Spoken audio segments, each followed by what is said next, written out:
Okay, everybody, welcome. Glad you're here. If anybody walks in late, I'll tell them at the end of my little speech here, but this is being videoed. I'll put it on a private viewing on YouTube so that anybody who's part of the worship team or technology team, if they're not here on the honor system, they have to watch it. They have to participate in this meeting. But I'm glad that you guys are here, and I know that a few more will be coming in. I know, like for instance, I know that Becky Connor wanted to be part of our schedule, and she's going to be part of it, but she can't be at this meeting, so she's going to be watching on video. Hi, Becky, and also Tanya Thompson, who is running a campaign and wants to sing, but not quite as often as we've had her before, but just every once in a while, and there's a couple of like that. So let's open up with a word of prayer. Father, thank you for everybody in the church and all they do. I thank you for the worship team and the technology team. I just pray that your blessing will be upon us as we gather and discuss and plan and dream, talk, and all of those things. We thank you, Lord, for your blessings on our lives. In Jesus' name, amen. Okay, so before I forget, before we leave tonight, if I could talk to Sharon, Jimmy, Zach, Nick, Dawn, one more vocalist Sunday. I mean, I know you did it just so good. He's got the big head after the whole hee-haw thing. No, wait, Sharon, you do keys and vocal, fine, so we're covered. So those people will be just right afterwards tonight, okay? After the meeting. We might practice a little bit, we may not. We'll just kind of see how it goes. Okay, so we have so much to celebrate, you guys. We've really had some amazing things happen. The last time we had this group together, we were at the beginning of the summer, and we were going into the summer and just doing really an experiment with a lot of different ideas. And I know that, I mean, this is the reality. Last time we talked about some things that teams never talk about. A lot of times teams never talk about the kinds of things that we talked about. But we talked about some real practical kinds of things and stuff that wasn't spiritual necessarily, but just ways that we as a team can work together better. And man, I'm just so proud of everything that's happened. And this meeting, more than anything, is a chance for us to debrief at the end of the summer and as we're going into the fall, and just to plan and to dream. I read recently a book by George O. Wood. He's the General Superintendent of the Assemblies of God, the national pastor. In his book, he says that a church ought to be able to celebrate 10 things that they've done each year. He said, minimum, if a church can celebrate 5 good things that are happening in the life of the church over the past year, that's like the lifeline. He said it'd be preferable if you could do 10, but at least 5. And so I just started thinking about the things that have happened in our church. Everything from sound booth to kitchen to working, replacing tile, the lobby, I mean, you name it. And the things alone in the last year, I stopped at 14 different things that I've celebrated that are just amazing, kinds of off-the-chart things. I didn't even try hard to get to 14. And I shared that with Stephanie when I got home, and she said, well, did you include this? She named 5 other things that were not even something that I had named. We got so much going on that is just, I mean, it's a reason to celebrate. So you guys, I'm so proud of you. I was going to share with you the newest ministry that just started really out of the last time we were at the retreat, and the vision team said, because we were asked to take a look at what would it be like to be a guest, to come to your church, and from the very moment you drive in the parking lot until you go all the way through the whole church service, what would that feel like to be there for the very first time? And one of the things that came out of that, this really kind of a harebrained idea that what if we had parking lot attendants that stood out there and just said, you can park here, and we want you to feel welcome, and if it's your very first time, we've got special parking for you right up front. I want to tell you, I mean, I didn't think about this happening, but here's an interesting dynamic that took place. Did you know that on Sunday morning, there was one single man and then another family, two different families, that came in the lobby and never actually came into the church service, and I never even knew it? And you might think, oh, that's not a win, but here's what happened. First, a family comes in, and they didn't know what time church started, and they felt awkward about being late. And so they said, well, we'll come another time. So they actually literally came in and then went back out the doors while church was going on. Same thing happened at the 10 o'clock service with a single man who walks in and he says, man, I used to go to church here. I see you guys got activity going on. And he just kind of walked in. People are milling around. It's 10:05. And asked, what time does church start? And he said, it started at 10 o'clock. Now, you were probably out there at this time, so I don't know if 10:05 is accurate. Yeah, so it must have been more like 10:15, I'm thinking, or so, when this happened. But one of the parking lot guys said, well, you can go on in, they just started. And he said, oh, no, I don't want to go in with them already starting. I'll come next time.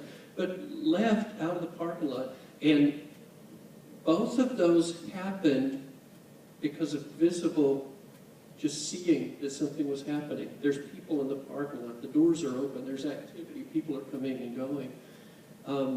That's amazing. And I was thinking of something that my friend Cal Swinson told me. He talked about it at the church where he pastored in Springfield, because of the way the building was designed, that they had a place where people could come in the lobby and drink coffee, and they could see the service happening up on a big screen. And he said, from the vantage point of being at the podium speaking on Sunday mornings, he could see right at this one place where this lady came in that was new to the church, and she had never been there before. He knew that. He could tell. I've never met her. And she just sat in the lobby and watched the service on TV. And she did that for 6 weeks before she ever was brave enough to come inside the service. And once she did, he said she never left. But it just goes to show you, I mean, in today's culture, people are pretty, it's not like a one-time visit has got them or anything. There has to be multiple touch points. And so anyway, I'm really, really excited about that. That's something neat that's going on. So tonight, I want the chance to debrief with you after the summer. I want to share with you something that I've noticed about myself over the last 2 weeks with the 2 services. And I don't remember this happening before, but maybe it did. But just physiologically, here's something that's going on. Both Sundays, as at some point early on in the second service, I had the sensation that I wasn't hearing myself in the microphone. And I'm pointing back there and kind of, you remember this Sunday morning? And I'm looking and pointing. And then the service goes on, and about 2/3 into the message, all of a sudden my ears unstop. And I realize how loud I am in the room. And so before that I'm like pulling the mic up to the corner of my mouth, and then that happened, and I don't know if it's noticeable, but I pull it away because I felt that I was louder, and but that's just something that's going on in here. I think it's because of singing and talking a lot. I don't know. It's a strange thing. I've never experienced that before. But both Sundays, I'm almost getting ready to wind down the sermon, and all of a sudden it's like when you're on an airplane, and all of a sudden, poof. So you guys are going to have to help me. That's weird. Is anybody else experiencing any kinds of stuff? Do you? Okay. Yeah, so anyway, you guys that are in the booth might keep that in mind. If I'm ever going, I can't hear, maybe I need to maybe everybody's hearing just fine, and it's me, totally. So, but I noticed that about myself. Singers, all singers. And we're going to go through just a few nuts and bolts things, and then we're going to talk through some general guidelines that have been in development over the course of the summer. singers, I want each of you to be I want you to become very conscientious of everything that you say and sing and do into the microphones at all times. I want you to realize that any time you say something into the microphone, it's heard out here. Now, I want to be very careful how I say this, because we're a Pentecostal church. We are Pentecostal people, and we worship in a demonstrative way. And that involves raising hands, that involves saying things out loud. That's what we want. But I want you, from the perspective of someone that's sitting out here, I want you to know that it becomes confusing to people when they hear different things being said into the microphone. You might not think of it at all, but if you're part of the worship team and you've got 4 microphones up here, and if someone's saying into the microphone, hallelujah, or praise the Lord, or glory, or things like this, or maybe it's not that at all, maybe they're singing, or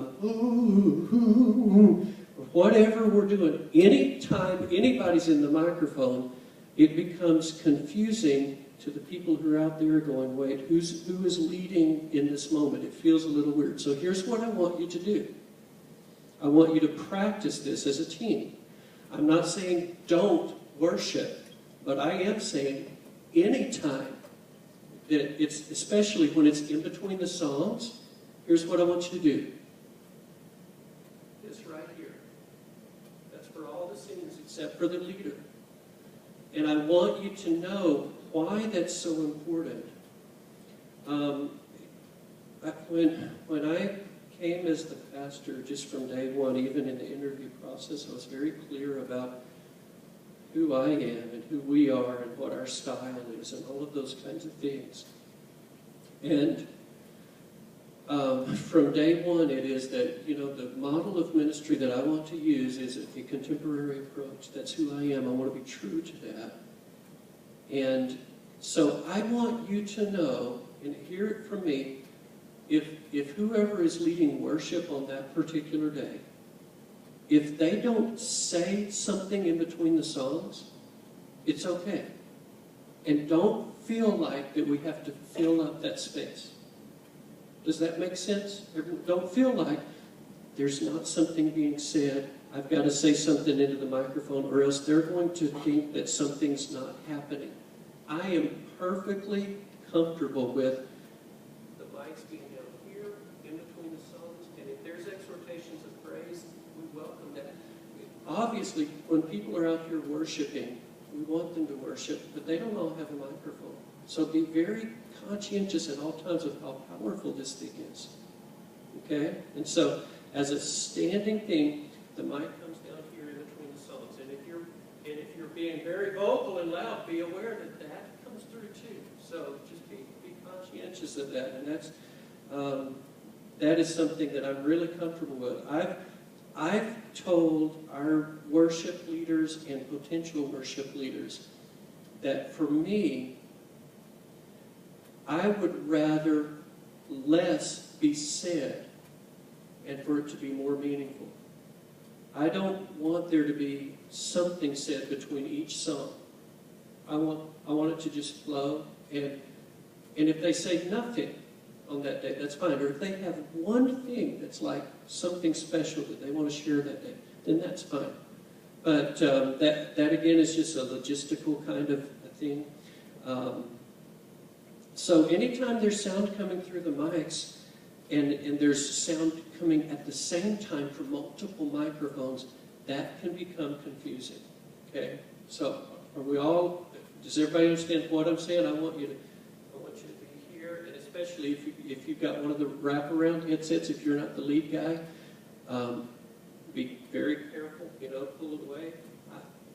I've developed this technique, and I caught myself doing it a couple of weeks ago. It was actually the day that Dale was leading worship. She had the microphone. I had this on.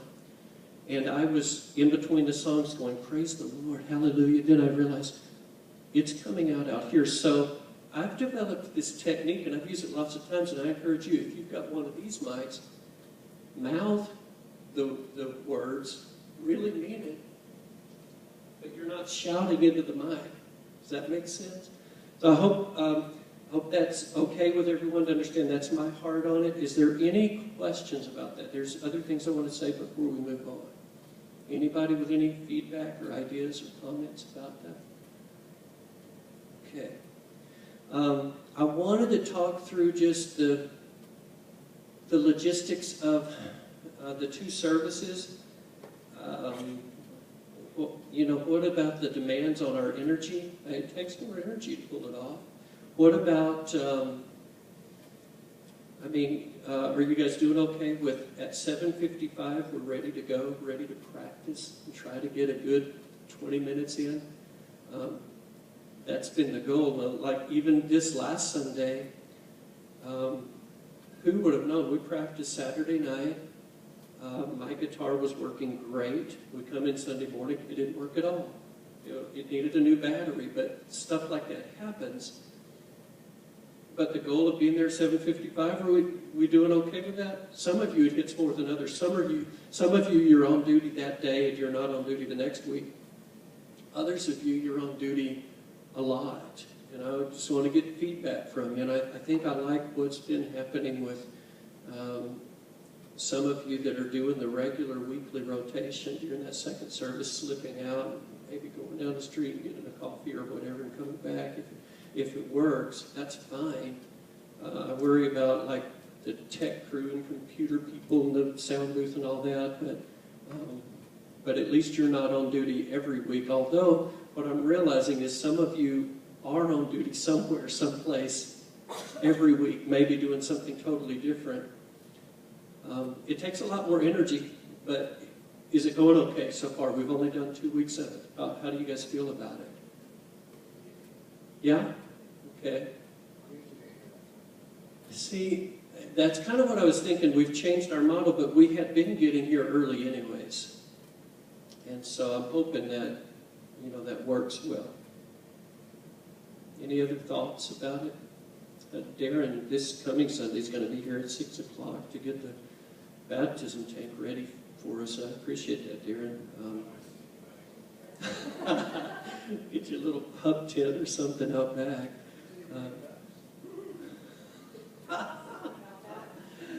Yeah.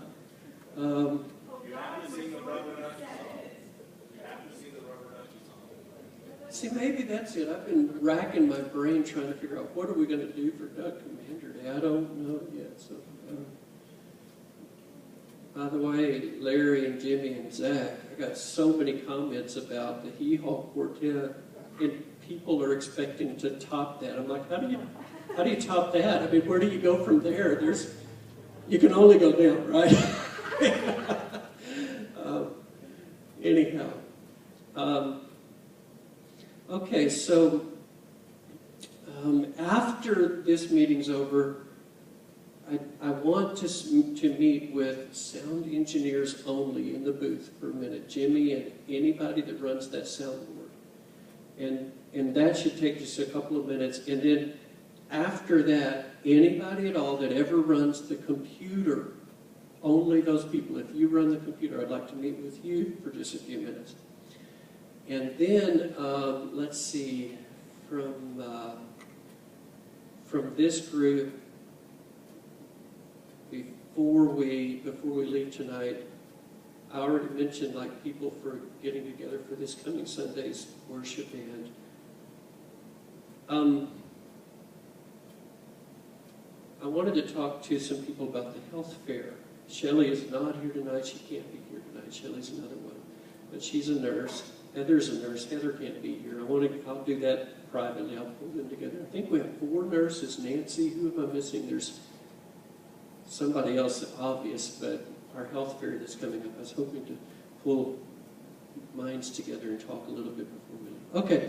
Well, let me just say that we did an experiment called the School of Worship that really became a dud because I bit off more than I can chew, and I said, give me 90 days and we'll make decisions, and I want to have 90 more days.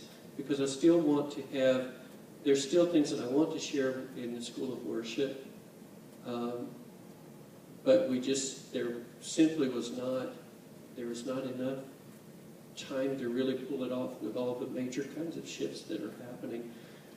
So I would like to continue to meet, and it won't be in a systematic way, but over the next 90 days, from time to time, I'll call Barbara, Dale, Sharon, and I want to have Shelley come. And also, Dale, I'd like to meet with you the week after Biggest Loser, because we got so much invested in that weekend. That week after that's done, you and I'll sit down and talk. I'm trying to define roles for each of these people in the worship team, and I'd like to sit with you and debrief about your worship leading experience, and I appreciated you doing it so much. I thought you did a fine job, Dale. For the stretch ahead of us, Zach, I want to continue to use you, and I'm just going to say, Zach, you've got a great talent, a great stage presence, someone that, for me, it's enjoyable to follow you. I won't just speak this over you to encourage you, but you've got a young, energetic style that's contagious, and I want to follow you where you want to take us in worship. And so that'll be, Zach's going to be doing it every other week. We'll continue that for this next stretch. And I want to just share with you that Nick, I really want to invest in Nick and see him develop. And I want to just say I'm always very cautious about these kinds of things because of my fear of nepotism.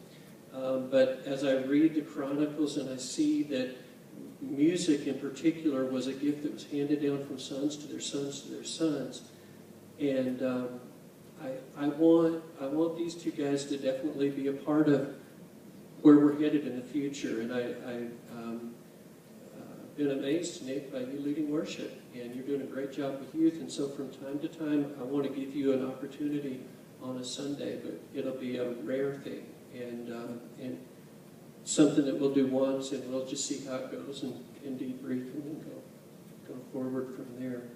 And then I wanted to just share great news with you guys, because what started really all of this was some of the health concerns that Stephanie had. And we haven't had the chance to just tell all of you this, but we thank God so much for the most recent doctor's visit. We have met with 2 separate neurologists. Both of them confirmed that what she was experiencing was not seizure activity, and privately I can go into all the reasons why with you, but there's some alteration of the medication amount and stuff like that. And the most recent doctor, who we just absolutely loved, the first one we were not so thrilled about, although she was very knowledgeable, but the second one was very personable and took time and sat with us and talked and answered questions, and basically told Stephanie, we need to get you back doing what you love to do. And so we want you to play the keyboard and things like this. You need to lead worship again. We're not there yet. And Stephanie has told me, well, for one, I get hot on the stage. We got to figure that out. And so, but slowly, we're going to ease her back in, and I just see God's hand in working in all of it. I thank God for our team. Let me say this too, one last comment before we move to another direction. Scheduling. My goal is not to have a full stage every week, but to have equal voicing and equal instrumentation. Does that make sense? So we've got a lot of gifted folks. We're trying our best to use people on all the instruments and all the vocals in a way that provides proficiency and quality, but allows for many people to get involved at different levels. And so the new schedule will be done next week. For this week, we'll limp through, but for the following week, first week of October, we'll have October, November, December scheduled throughout the end of the year. And one of the things that I'm aware of very much is, and I hinted at it earlier, it's tough when we start to have multiple layers of schedules. Like, for instance, Sharon does the scheduling for the tech team. That's one facet. We've got people working lighting board, but now we've added parking lot attendants, and we've got people doing multiple things. It's exciting. That's awesome. To pull it all together on one cohesive schedule, I mean, I'm not sure how to do it. Maybe I need your expertise. So how do we schedule effectively? In fact, Sharon, it'd be a good idea for us to just plan a meeting one day where we just talk about how do we make sure that we're scheduling consistently across the board, pulling, I don't know, I'm picturing like one master plan, but I don't even know how really to get there. But here was the question I have. Does Tuesday night work for you guys? Is that our best night of the week? Do we leave it at Tuesday night practice? Is that going well? Yeah? I'm not seeing anybody shake your head no. I mean, is that... Okay, so we'll do that again as we head into the fall. We'll have a Tuesday practice. Starts at 6:30 usually. Is that a good time? Is that early enough? Do we need to bump it up or leave it right where it is? Okay, we'll leave it at 6:30. And it doesn't have to be an hour and a half practice. If the group comes and practices and says, hey, we're ready after 30 minutes, that's fine with me. I just, whatever, you know. But sometimes when you're doing music that you have to really work on, it might be an hour and a half practice. So, okay, I want to take time to go through something with you, and I've thought carefully and prayed about it, and I've known for quite a while that we need some general guidelines for our worship team and technology team, and I want to share with you what I've written down. Darren, would you mind to hand one to everybody? And I want you to hear my heart before we even start talking through these. First off, I served on staff at a church in Texas. I won't name it, but at the church it was pretty strict, and this is back, 2.5 decades ago now. So, but literally, we as pastoral staff, we punched in on a time clock. Literally, there was a time card. You punched in at 8 o'clock and you left out at 5 o'clock each day. And I remember one time going to the pastor and saying, Pastor so-and-so, I'm over music for the church, and I do the music in the school. And so I've got Christmas cantata for the adults, I've got Christmas play for the school kids, and then we've got the church musical for the kids. So literally I've got 3 Christmas musicals, and I looked at my schedule, and for the next 21 nights in a row, I'm going to be here late every night working to get the musicals ready. Would it be all right if I fudge a little bit on the office hours? And I remember his response to me was, what you do in your spare time is your own business, but I expect you to be here from 8 to 5. And so I remember one thing about the experience was it was traditional dress. You wore the tie and you brought it up. It had to be in place from 8 to 5, Monday through Friday, and on Sunday morning, the suit and tie.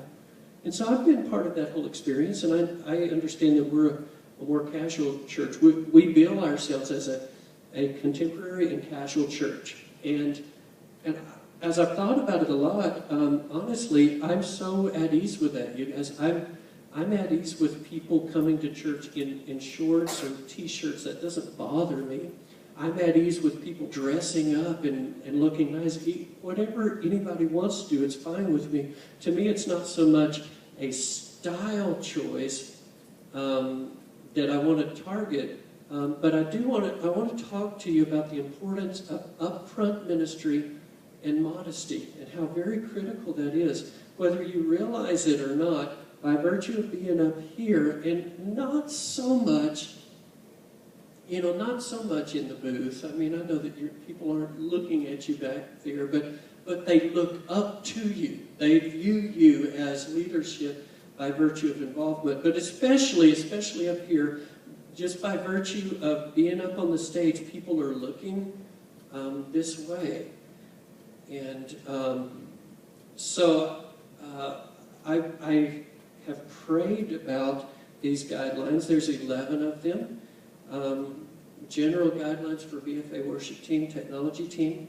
Christians who hold upfront responsibilities in the church should live exemplary lives to keep reproach from the church and Christ.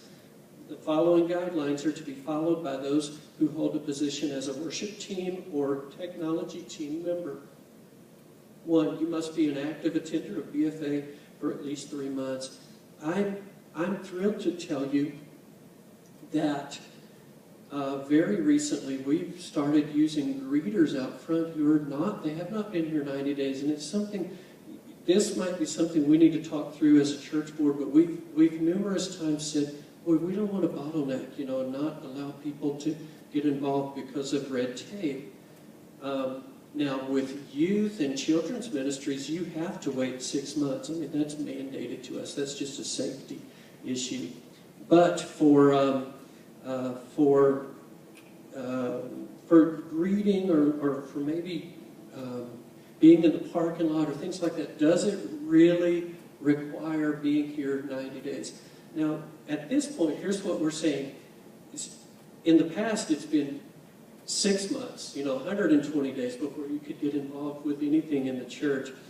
Upfront responsibilities, as it is right now, I like to just say to folks, 90 days. Get to know us, let us get to know you, and then before you get up and be part of the team or before you're turning knobs or things like that, okay? And so, though there might be some discussion about that with the church board, but to me this is just like the happy medium of trying to fast track people, but at the same time saying, we don't want to just put any Joe up here the very next Sunday, when he first came to church. So, number 2, you must complete the covenant partnership class. You've already done that if you're a member.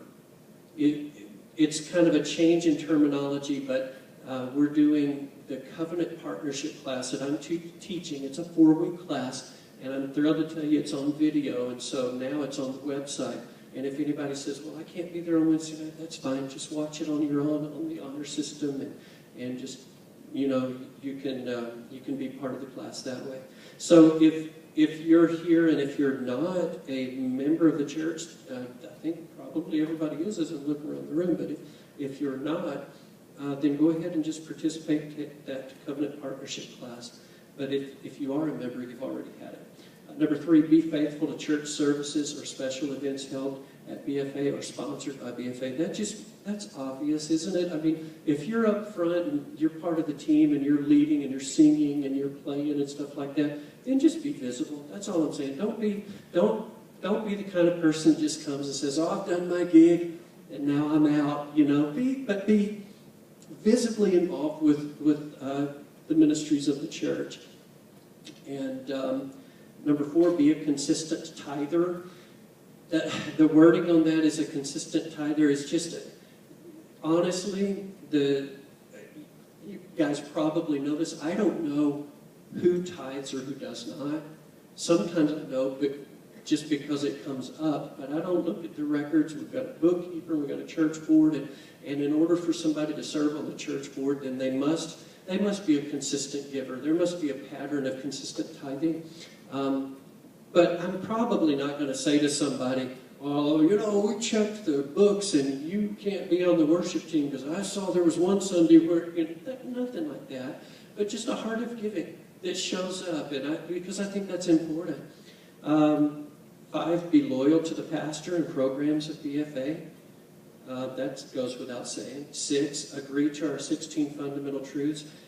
The 16 fundamental truths are on our website. It's what we believe. Again, if somebody comes up to me and says, I just flat disagree with that, I'm not gonna support that, then I would probably say, this really isn't the place for you then, because this is what we believe. Now, there is room for someone to say, I'm not sure about that. Could we talk about that? There's differences of opinion. That's not what I'm talking about. But you need to be supportive of what the church teaches and what we practice. 7, attend all scheduled practices and be there at the scheduled time. Call or text the next scheduled worship leader if you're going to be absent. I'm not sure if that came across the way I meant to type it, but whoever's leading that week, if you're scheduled to be there but you can't, common courtesy, give them a text and say, hey, I can't be there. And maybe they're going to say, well, you know what, go ahead and participate anyways. Or maybe they're going to say, you know what, we're doing this new song, and I was really counting on you to be there. So, there's some flexibility built in there. Number 8, value soul winning. I want to just say, model soul winning. And maybe you're not the kind of person that goes door to door and gets people to sign on the dotted line. I'm huge on friendship evangelism. And for instance, right now, I'm more thrilled about this than just about anything. A new friendship that I have with a true bona fide atheist. And I'm telling him about Jesus. And we're having some interesting conversation. And so he has not made one indication yet of even agreeing with anything at all. But I'm talking to him, and so value soul winning. And number 9, okay, this is a biggie. Be neat in your appearance, so as to project an attitude of excellence to the Lord. This applies to a lot of these things apply to females, I should say. And I'm just going to tell you that this applies to females because God made you beautiful. And He made men ugly.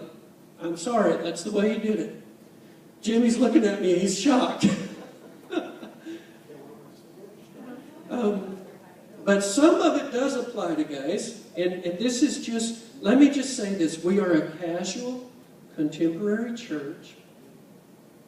We welcome anybody in the door. We don't want them to come in and feel like we're looking. Some of you remember the Starbucks video of what if church was like Starbucks? And they came in the door, the guy's looking at them like, what are you wearing? That's not it. But remember, this is upfront. This is what we're modeling. By being up here, it's an extension of my ministry. That's really, because whether you think of it or not, when people are looking up here, that's a representation of what the pastor desires. So I just said it. Here it is. Please do not wear halter tops, spaghetti straps, tight, form-fitting clothes. Here it is, as plain as I can say it. Do not show cleavage from the top or bottom. Okay? Because there is this new style of wearing pants down low, and I haven't seen it yet, but on the stage, but it might happen. So,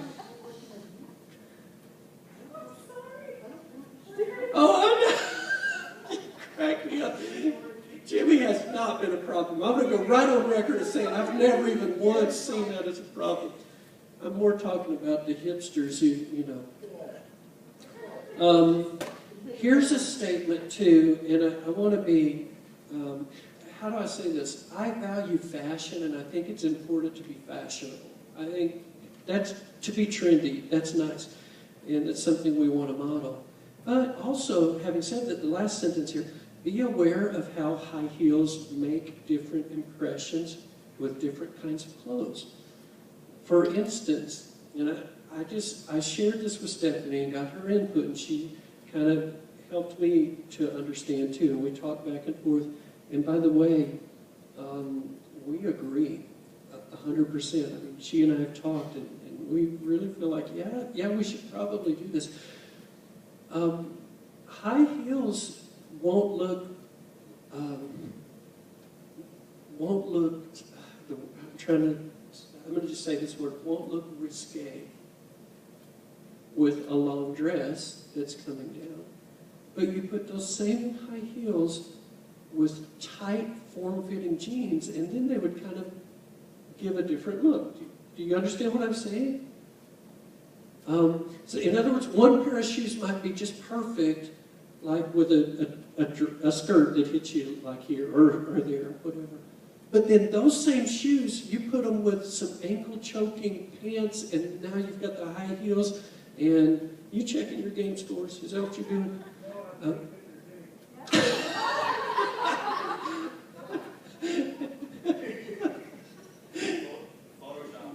Anyway, put high heels on, and there you go. Anyway, what I mean to say is that let's always be conscientious that I'm going to drop down for a moment to number 11, because this is what number 9 is really about. Strive to be a mirror that reflects Jesus, not a distraction.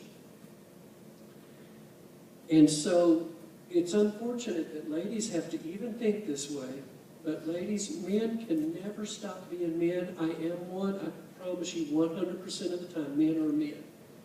And sometimes when they're out there worshiping and they look up, they can't help but be a man in that moment, and they see, and men, by seeing, that's how men respond. I mean, that's the way God made us. So maybe it's slanted. I don't want to step back into the 1950s. I don't want to be, out of pace or out of touch with style. I want you to be fashionable.